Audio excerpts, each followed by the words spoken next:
আপনার সময়টা ভালো যাচ্ছে না।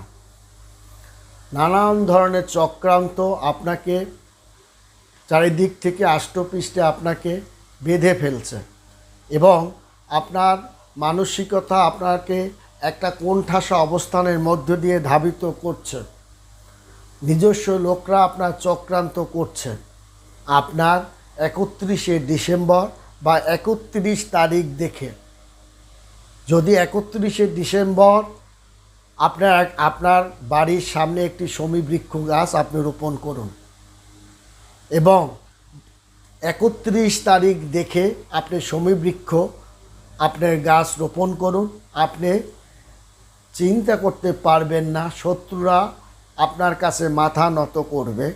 যেমন সাপের কাছে গাছরা আপনি নত করে, তেমনি শত্রুরা পরাস্ত হবে এবং আপনার ব্যবসা বাণিজ্য ভালোর দিকে যাবে। ছোটোখাটো ব্যবসা